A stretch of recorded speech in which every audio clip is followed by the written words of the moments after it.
Hello, we're Group B5, Aiden and James. The hard requirements for our glider project can be found under Section 4 of the instruction manual. Subtracting 4 grams of added Play-Doh from our total weight, then subtract 10 grams of wing saddle and 2 grams of superglue, our balsa wood contributed about 54.89% of the total weight, which is above the 50% requirement. Because our final wing design included a dihedral angle, we calculated an effective wingspan and wing area, and we used the span squared over area to find an aspect ratio of about 7, which is within a good range according to our research, that beyond which a high aspect ratio would cause the wings to be too susceptible to wing shear that might cause them to break off. So it is above the required minimum ratio of 5. Using the density of balsa wood we found online, our calculated effective wing area, and our measured wing thickness gives us 4.7 grams of wing mass, which is comfortably below the limit of 115 grams of maximum theoretical wing mass given by our effective wing area and the required maximum of 0.5 grams per centimeter squared wing load.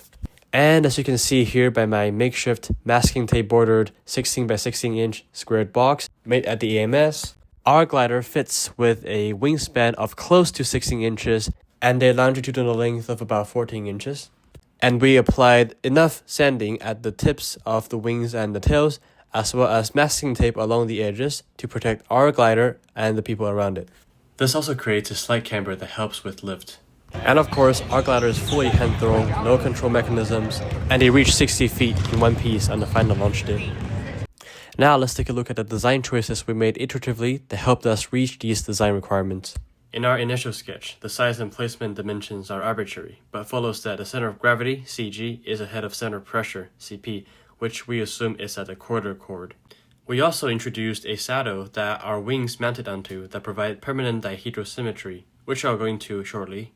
To build onto this design, after more literature review, we decided to push the wingspan to the 16-inch constraint maximum, that's 8 inches per wing, to maximize area for lift.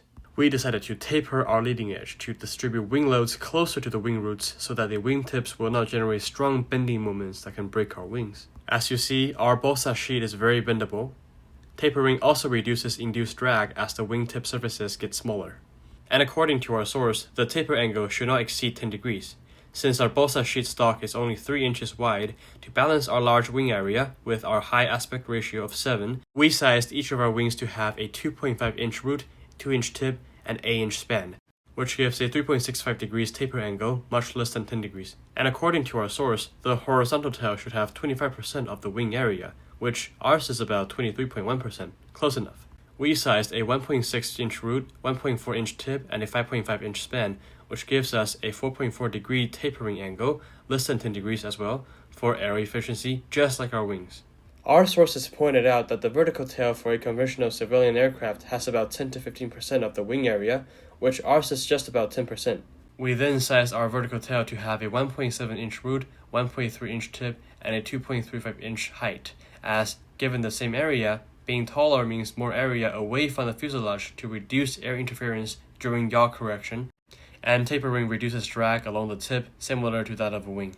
We then sized a 14-inch long fuselage, placed the start of our wing root 3.75 inches after the nose, and our vertical tail mounted flush against the end of the fuselage.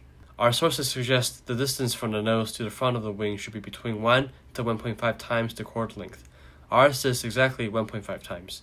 And the distance from the back of the wing to the front of the first tail should be between 2 to 3 times the chord length. Ours is 2.42 times. In the end, our two wings, vertical and horizontal tails, all fitted onto a single balsa sheet cut. Recommended by our sources, we also included a 5-degree dihedral angle for the wings for roll stability and a -2 angle of incidence for the horizontal tail to provide a pitch-up moment to balance the pitch-down moment by the wings. Here, we initially treated CP as behind CG. Our first fuselage design looked similar to the small glider we're given, with angled slots to insert the wings and the tails. However, this failed as AMS mentors told us that laser cutting the fuselage rod is not allowed. But we quickly came up with the idea of wings sitting on a wing saddle that has a 5-degree dihedral angle, is smooth, and kept minimal thickness to reduce weight.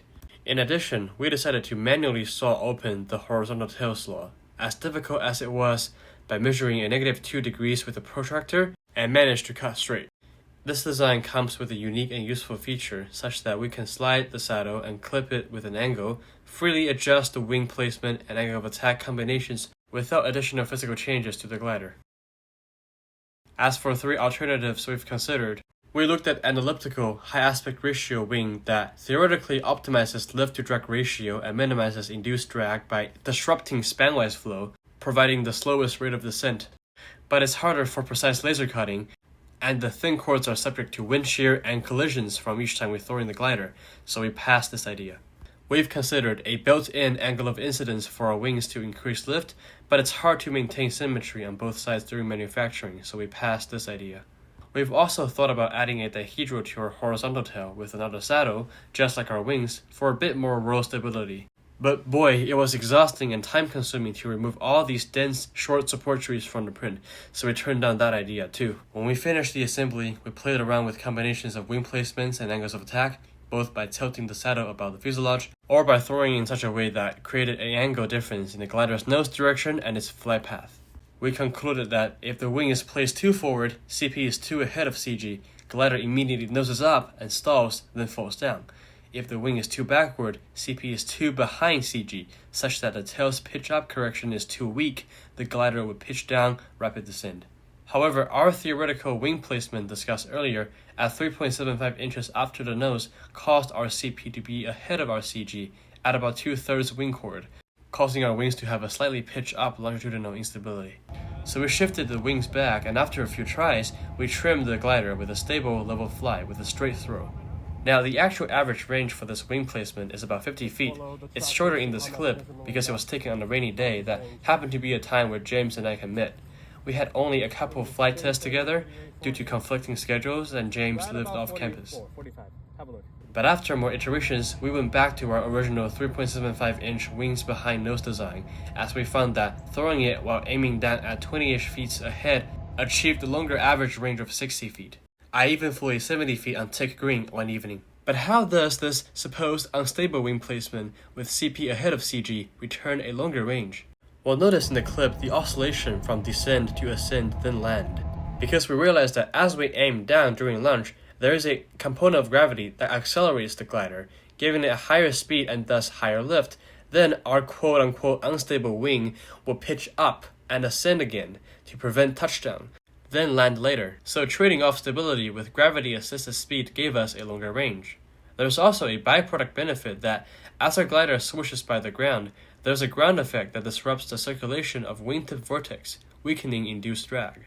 And here's the calculation that estimates our glider's lift and drag coefficients, by assuming weight is balanced by the sum of lift and drag, and that our glider reached 60 feet by launching from a shoulder height of 5 feet.